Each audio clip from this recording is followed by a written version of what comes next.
حمد و سنا و سپاس و ستایشی بە پایان بەخوای پەروەردگاری گیان، درود و سەلام لەسەر پێغەمبەری خۆشەویستمان صلی الله عليه وسلم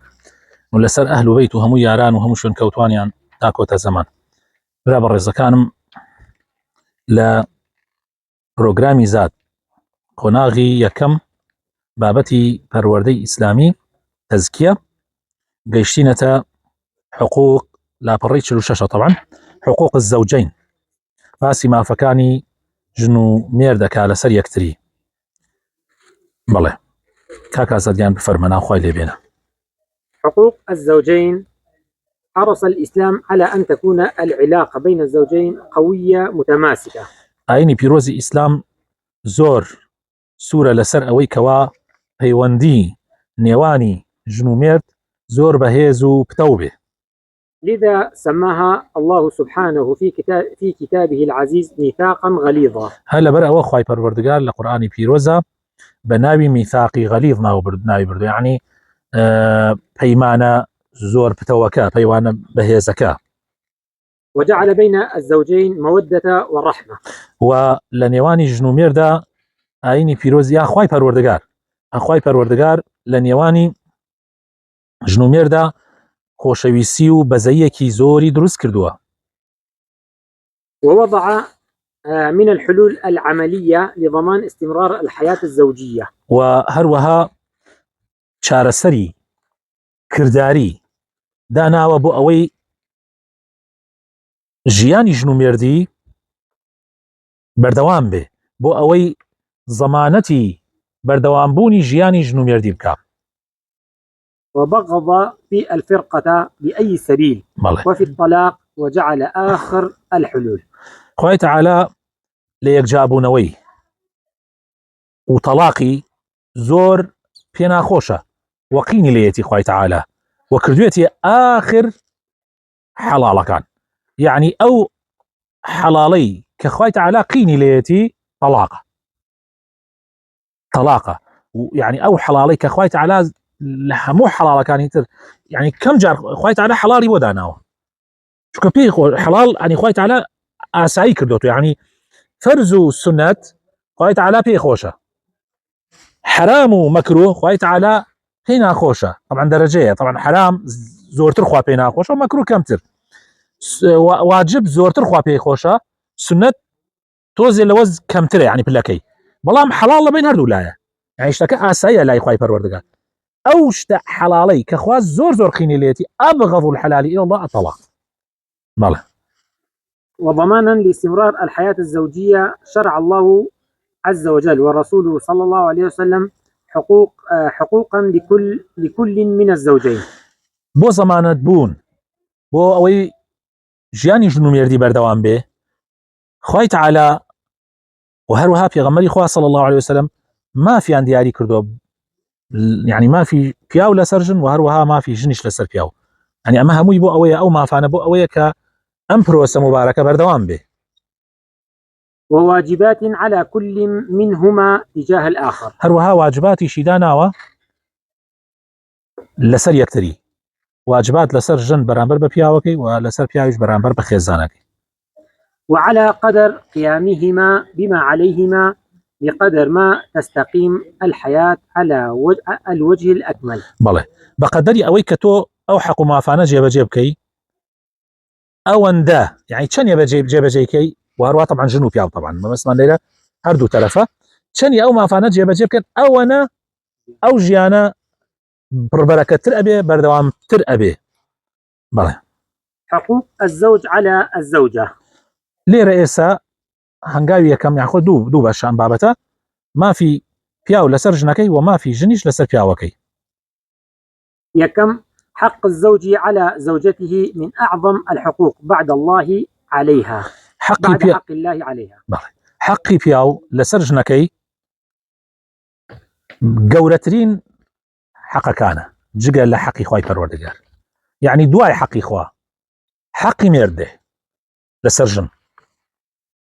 قال رسول الله صلى الله عليه وسلم، پێغەمبەری خۆشەویستمان صلى الله عليه وسلم فەرمێ: لا يصلح لبشر أن يسجد لبشر ولو صلح لبشر أن يسجد لبشر لأمرت المرأة أن تسجد لزوجها من عظم حقه عليها. هیچ بەشەرێک دروست نییە سوژدە بۆ هیچ بەشەرێکی تر ببە. پێغەمبەر فەرمێ صلی الله علیه وسلم هیچ بەشەرێک دروست نییە سوژدە بۆ هیچ بەشەرێک تر ببە. ئەگەر دروست بوایە بەشەر سوژدەی بۆ بەشەر ببردایە ئەوە ئەمرمە کرد کەوا ئافرەت سوژدە بۆ پیاوەکەی ببە لەبەر ئەوەی ئەمەندە حەقی ها بەسەریەوە. دوم جعل الله القوامة للرجل على المرأة وفضله عليها. دوهم حق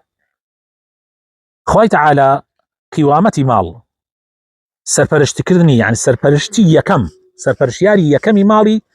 داوەتە دەستی پیاو، یعنی ئیدارەی ماڵ بەڕێوەبردننی ماڵ مەسئولیەتی پیاوە، خێزانەکەی جێگیرێتی جێگیری ئەوە، یعنی ئافرەت یەکەم نییە پیاو یەکەمە، ئافرەت ئەبێ هاوکاری پیاو بێ بۆ ئەوەی ئەو بەرپرسیارەتیە بە جوانی ئەدا بکە. خوای تعالی ئەمەی بەو شێوە داناوە و پێویستە ئێمەیش تەسلیمی فەرمانەکانی خوا و پێغەمبەرەکەی ببین صلی الله عليه وسلم. قال تعالى خدای پەروەردگار ئەفەرمێ لە سورەتی نیساء ئاەتی 34 الرجال قوامون على النساء بما فضل الله بعضهم على بعض وبما أنفقوا من أموالهم. پیاوان قوامیەتیان بەدەستە لە ماڵەوە بەڕێوەبردننی ماڵ، بۆیە قوامیەت پیاوان دراوەتە سەر ئافرەتانە. بۆچی؟ بەهۆی ئەوە کە خوای تعالی هەندێکیانی فەزڵ داوە بەسەر هەندێکی ترە. سەخوای تعالی محەممەدی فەزڵ داوە بەسەر پێغەمبەرانی ترە، خوا کردێتی خۆ بەدەستی پێغەمبەر نییە و بەدەستی پێغەمبەرەکانی تریش نییە. خوای تعالی ئیشەکانی وایە خۆی فەزڵی هەندێک کەسەدا بەسەر هەندێک کەسی ترە. خوای تعالی قوامیەتی داوەتە پیاوان لەبەر ئەوەی خوای تعالی بەهۆی ئەوە خوای تعالی هەندێکیانی فەزڵ داوە بەسەر هەندێکی ترانە، یعنی پیاوانی فەزڵ داوە بەسەر ئافرەتانە لەو بوارە. ئەمە هۆکاری یەکەم. هۆکاری دووەم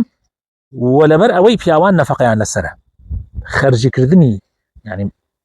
مەسروفی ماڵ بەدەستی پیاوەیە، حتا بە ئەگەر ئافرەتیش فەرمانبەر بێ، حتا بە ئەگەر ئافرەتیش خاوەنی میراتێکی زۆری بۆ بمێنێتەوە، دەوڵەمەند بێ، تاجرە بێ، بەڵام ئەرکی بەڕێوەبردن ئەرکی مەسروفی ماڵ لەسەر پیاوە. خۆن ئەمە معنای ئەوە نییە ئافرەت یارمەتی پیاو نەدا، معناکە ئەوە نییە. بیلعکس بە پێچەوانەوە ئەگەر ئافرەت فەرمانبەر بێ، ئەگەر ئافرەت فەرمانبەر بێ ئەبێ بەشێک لەو موچەیەکە وەریەگرێ بۆ ماڵەوە سەرفیکە، نابێ بڵێ پیاو تۆ مادام خوا نەفەقەی داوەتە سەر تۆ یعنی هەر ئەبێت تۆ مەسروفکەی، من هیچ مەسروف ناکەم. ئاخر تۆ کاتێ فەرمانبەری و لە ماڵ دەرەچی حەقی پیاوەکەت لە زۆر لاوە، حەقی مناڵەکانت لە زۆر لاوە فەوتاندووە. کاتی ئەم مەجای داوە تۆش دەرچی خۆ تۆش ئەبێ زەمیرت هەبێ بەشدار ببی لە نەفەقەی ماڵە. قەینا هەندێک لە موچەکەت بۆ خۆت ببەی، یان خێری لەکەی یان هاوکاری ماڵی دایک و ئەمانەتی لەکە ئاساییە و خوای تعالی حەقی بە تۆ داوە پیاویش ناتوانێ مەنعەکە، بەڵام ئەبێتیش هاوکاری پیاوەکەتیش بی لە بەڕێوەبردننی ماڵە، بەتایبەت ئەگەر پیاوەکە محتاج بێ. خۆ ئەگەر پیاو محتاج نەبێ ئەسڵن داوا لە تۆ ناکە، بەس ئەگەر داوای ئەگەر محتاج بوو پێویست ناکە ئەو داواکە، ئەبێ ئافرەت خۆی هەڵسێ بەو بەرپرسیارەتیە. جا وتمان ئەسڵی بەرپرسیارەتی لەسەر پیاوە، یعنی پیاو ئەبێ مەسروفکە، ئەبێ ماڵ شوێنی نیشتەجێبوون یعنی بۆ ماڵ و بناری خۆی دابین بکە، ئەبێت جلوبەرگیان بۆ دابین کە، ئەبێ خواردنیان بۆ دابین کە بە پێی ئیمکانیاتی خۆی و بە پێی عرف، یعنی بە پێی عرف، یعنی ئەگەر ئیمکانیاتی هەبوو دراوسەکان و خەڵکی شارەکە خواردن چیە خۆن ئەبێ ئەمیش ئاوا بێ، جلوبەرگی چی لەبەرەکەن ئەبێ ئەمیش ئاوا بێ، شوێنی نیشتەجێبوونیان چۆنە ئەبێ ئەمیش ئاوا بێ. یعنی ئەگەر خەڵکی ئەو خەڵکە چۆنن، یعنی خەڵکی ئەو شارە کە لە مستەوای ئەو پیاوەن، یعنی ئیسا خەڵکمانەیە لەم شارە زۆر بەرزاوە ئێمە باسی ئەوانە ناکەین، وایشمانە هەر یەک جارەتی فەقیرە ڕۆخیا و هیچی نییە و موچەی نییە و ژیانی تێکچووە، ئەوەش ناڵێن. ئەوەی لە مستەوای ئەو پیاوەیە مەسروف چۆن نەکات، ئەگەر ئەو پیاوە پێی کرا پێویستە ئەو مەسروفە بکا بۆ ماڵ و مناڵی، بۆ ئەوەی ئەو بەرپرسیارەتە لەسەر خۆی لە ئەستۆی خۆی بخا، لەبەرەوەی لە ڕۆژ قیامەتە کاتی ئێمەڵێن بەرپرسیار یعنی لە ڕۆژی قیامەتە لێ پرسرێتەوە. ئیسا لە کوردەواری خۆمانە ئەڵێ کابرا بووە مەسئول، پێی فشە بێتەوە، دڵی خۆشە بێ، سێنگ دەرەپەڕێنێ، مەسئول یعنی لە ڕۆژ قیامەتە لێ پرسرێتەوە. کاتێ پیاو مەسئولی ماڵە یعنی محاسبە لەسەرێتی، یعنی ئەگەر کەم و کورتی بێنی ئەو ماڵ و مناڵە و ئەم کەم تەرخەم بوو بێت ئەم لێ پرسرێتەوە، ئەبێ ئەم مەسئلە ڕوون بێتەوە بۆ ئەو خەڵکە. كابرا كبي ابو قوامي بياو تكليفه تشريف اي بارك الله يعني كاتي اخوا قواميتي داتا بياو لبروي ارككي خرس كده يعني اگر جن او قواميتي هبوايا هم لایانی جسدی هم لایانی درونی نەیەتوانی ئەرکەکە بارەکە زۆر قورسە لە سەرشان بۆیە ئەم ئینە تەکلیفە بەڕاستی نەک بێژی ئەما وەکو خوا عدایە پێ وا بۆ نا ئەمە ئەرکەکە خراوەتە سەرشان خوا جسمی پیاوی وا دروستکە کە بەو ئیشە توانی هەڵسێ و جسمی ئافرەتیش دەرونی ئافرانی عاتفی لایانی جەستەی هەموو ئافرەتیشی بە شێوەیە دروست کردووە کە ئافرەت ئیشی خۆی بکە و پیاویش ئیشی خۆی بکە بەڵێ طبعا ئەمە لە حتى لەناو حیواناتی شاوایە يعني حتى يسقى تو درس ور بقرا برو تماشا او كنالانه كعالمي حيوانات بشان ذا تماشاك زور استفاده كي لمبواره يعني مساله كاونيه انسان يكاسي هندي غير خراويه مثلا ابي شنو بياو يكسان بي اخر لا شيء يكسان شلون يكسان تو ظلمكي اخر يكساني اونيه بوي شنو بياو وكو يكوابن يكساني عداله خو يمل الاسلام عداله ما يكساني ما نيه يكساني اصلا يكساني خو بخو ظلمه عداله حقه ئەزان فەرقەکەم لە چیا دەرەکەوێت لەوەی دەرەکەی ڕۆژێکیان لە شوێنێکە دیوارێکی پیشاندا بوو لەو دیوارەوە خەڵکی سەیری ئەو دیمیانە کرد یعنی عایلەیەک مەسەڵەن پیاوێک یەکێکی مناڵتر نزمتر یەکێکی نزمتر مناڵێکی بچووک تەماشا یانە ئەگەر یەکسانی بێ ئەو کاتانە یەکسانی بێ ئەو کاتانە حەقی ئەو مناڵە ئەخورێت چونکە ئینەکە بە شێوەیەک بەرزە بەس پیاوەکە ئەو دیمە بینی ئەو باڵا بەرزەکە ئەمە یەکسانیە چکامان یەکسانی دیوارەکە یەکسانی بێ بەڵام عدالت نا عدالت چییە شتێکە دێتە ژێری ئەم پێ ئەم مناڵە بۆی بتوانێت ببینی ئەمە کەیتریش هەروە بەرزەکەێت ئەوش ببینی ئەمیش ئاواتانێ بۆ نمونەیەکی تر ئیسە تۆ سێ مناڵت هەیە لە ماڵەوە یەکێکیان لە کۆلێژە لە زانکۆیە یەکێکیان تەلەبەی ناوەندیە یان سەرەوەی ناوەندی ئامادەی یەکێکیشیان تەلەبەی مناڵە هێشتان یا لە ڕەوزەیە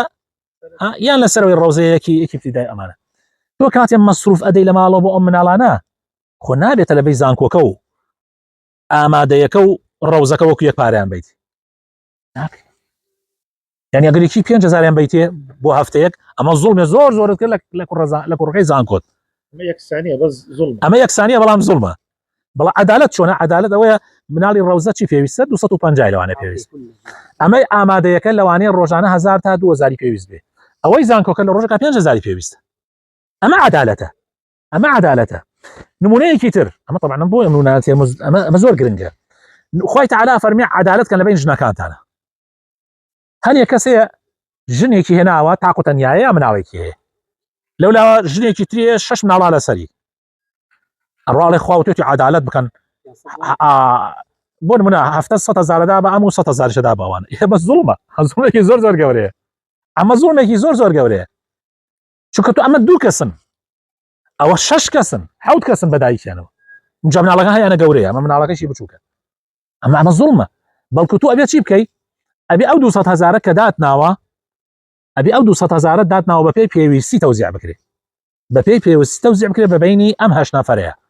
کە ئەبێتە نۆ بە ژنەکەی ئەوە بەو ژنەیشەوە یعنی ئەبێن دابەشی نۆی بکەی یان بە پێی پێویستی سە مناڵ مەسەڵەن شیر و حەفازەی ئەوە زیاترە یعنی قەزمان شیر و دایبی ئەوە زیاتری بۆ دانرێ و ئیتر بە پێی پێویستیەکان کەوابوو عدالت لە ئیسلامە هەیە نەک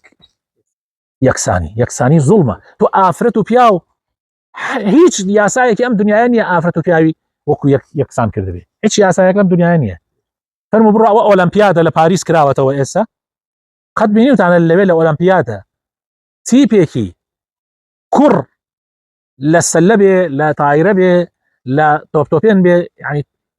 تۆپی پێ قەت بینیتان تۆ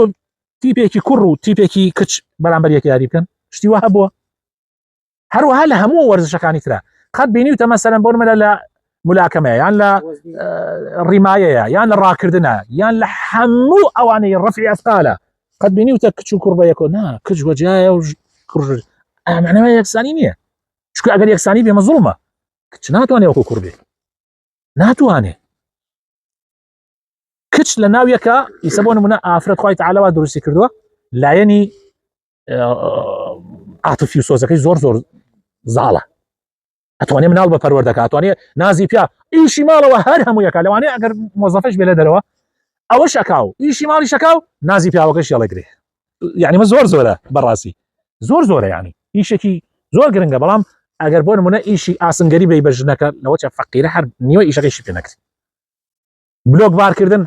ناتوانێ ئیشەکەی ئەوە نییە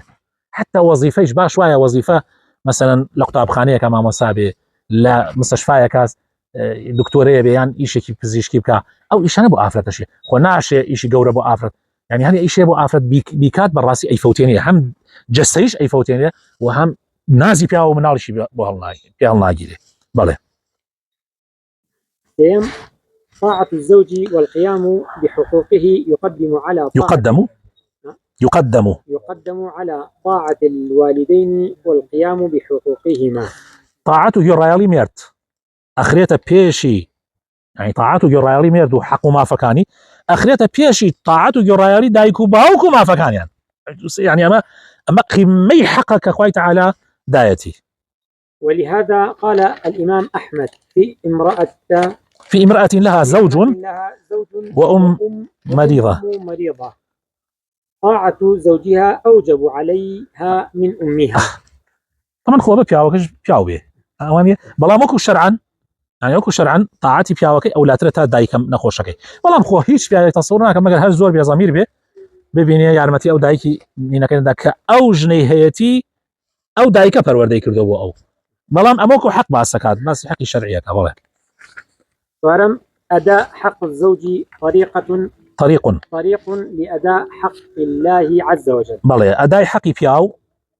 رجايك بو أداء حقي خوا مسألة جن أجر بقصي بياو كيبكا بيرايلي ببي ما فكاني جبجي بكا أما من يوجبوي أما طاعته بوي أما عبادته بوي أما خوا برستي بوي أما سلكه والنية يعني هل بس أنا هلا برخواردنا ولا برجلو برجع ولا برامشي يعني أما أبي أو بعبادتي بزاني أبي بخوا برستي بزاني. بلى قال رسول الله صلى الله عليه وسلم والذي نفسي بيده لا تؤدي المرأة حق ربها حتى تؤدي حق زوجها حتى لو سألها نفسها وهي على قتب لم تمنعه. في غمر إخوة فرمي صلى الله عليه وسلم بوزاتي نفسي مني بدسا أفرد حق ما في پروردگاری جيبجنا كردو حتى حق ما في مردك جيبجنا ناتوانيت يعني أو حق جيبجك إلا بجيبجك من حق مردكي حتى أجر پیاوەکەی داوای کارێکی خۆی پێویستێکی خۆی لێ کرد ئەگەر ئەم لەسەر قەتەب بێ قەتەب یعنی ئەو ڕەحلەی ئەیخەنە سەر وشتر طبعا بەرزە و هەتا بە ئاسانی بڕاتە سەرەوە ئەگەر بۆ پێویستێکی خۆی داوای لێ کرد ئەبێ دابەزێتە خوار و جارێکی تر و بێتە دەمی مێردەکەیەوە یان لە ڕیواەتی تر ئەفەرمێ ئەگەر لەسەر تەنور بێ خەریکی نانکردن بێ تەنوری داگیرساند بێ ئەبێ بێتە دەمی مێردەکەیەوە. بەڵێ پێنجەم أداء حق الزوج من أسباب دخول الجنة. يك لا هو كاركاني چونە بەهشتی ئافرەت ئەوەیە ما في مێردەکەی جێبەجێ بکە. قال رسول الله صلى الله عليه وسلم إذا صلت المرأة خمسها وصامت شهرها وحصنت فرجها وأطاعت زوجها قيل لها ادخل الجنة من أي أبواب شئت. پێغەمبەر فەرمێ صلى الله عليه وسلم ئەگەر ئافرەت پێنج فەرزەی نوێژەکەی و جوانی بکە گرنگ نییە سونەتەکانی بکە ئەگەر پێی نەکریا مەجای نەبوو پێنج فەرزەی نوێژەکەی و جوانی بکە ڕۆژی مانگی ڕەمەزان بە جوانی بگرێ و داوێنی خۆی لە گوناح بپارێزێ و گۆڕایەڵی مێردەکەی ببێ پێی ئەوترێت لە هەر دەرگایەک لە دەرگاکانی بەهشتەوە ئەچیتە ژوورۆ و بچە ژوورۆ. بەڵێ شەشەم يجب على الزوجة تلبية حق الزوج في الفراش ما لم يكن ضرر تعذر به. بەڵێ ئافرەت طبعا ئەبێ گرنگترین حق ئەوەیە کە ئەبێ مافەکانی ژن و مێردی جێبەجێ بکە لەگەڵ مێردەکەیە خۆی زەوجیش لەوەوە هاتووە سەرجێیکردن ئەساسی ئیشەکانە بۆیە پێغەمبەری خوا صلى الله عليه وسلم ئەفەرمێ إذا دعا الرجل امرأته إلى فراشه فأبت فبات غضبان عليها لعنتها الملائكة حتى تصبح. طبعا ما ئەگەر ئافرەتەکە عزری نەبێ ئەگەر نەخۆشی و حاڵەتێکی عزرێکی هەبوو ئەبێ پیاوەکەش مراعاتی بکە. پێغەمبەری خوا ئەفەرمێ صلى الله عليه وسلم ئەگەر پیاو داوا لە خێزانەکەی بکە بۆ سەرجێیی ئەگەر نەڕوا و پیاوەکەی وە توڕەبێ لێ ئەفەرمێ مەلایکە لعنەتی لێکە هەتا بەیان بێتەوە. حوتم لزوم بيتها فلا تخرج بغير إذن زوجها. بەڵێ ئەبێ ماڵی خۆی يعني لە ماڵی خۆی بمێنێتەوە ئەگەر پیاوەکەی ئیزنی نەدا نابێت لە ماڵ دەرچێ.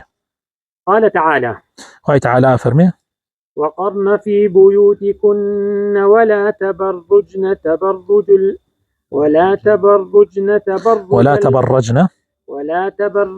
تبرج الجاهلية الأولى. سورة أحزاب آياتي سيوسي خوي تعالى أفرمي بأفرتان أفرمي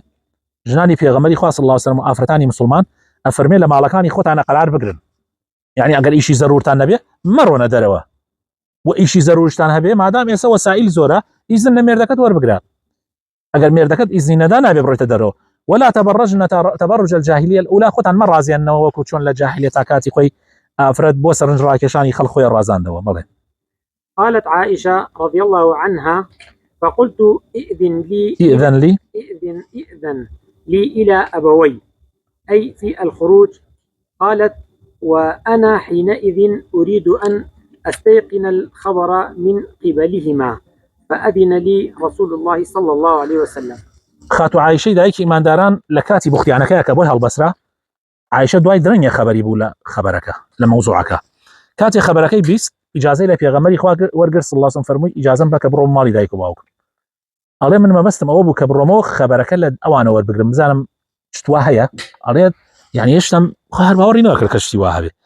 علي بويا إجازة مرقر في غمري خاصة وسلم إجازة بك برمو تاوكو خبرك بجواني وربقر ملاي أوان بالي. قال شيخ الإسلام ابن تيمية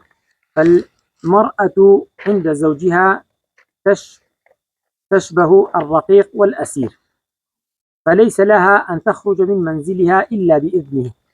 سواء أمرها أبوها أو أمها أو غير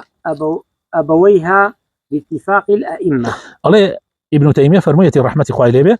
فرميتي أفرد لمالي ميردكيا وكو أسيرو كويلوايا نابي بوي درشيت لمالي أوان إلا بإذن بياوكي نبي يتر أمري باوكي أمري بيابكا يان دايكي يان غير أوانش أما باتفاق علماء طبعا علماء متفقين لا سروي كوا جن وكو أسير وايا وكو كويلوايا لا أما قصي خويتي شيخ الإسلام رحمتي خوالي به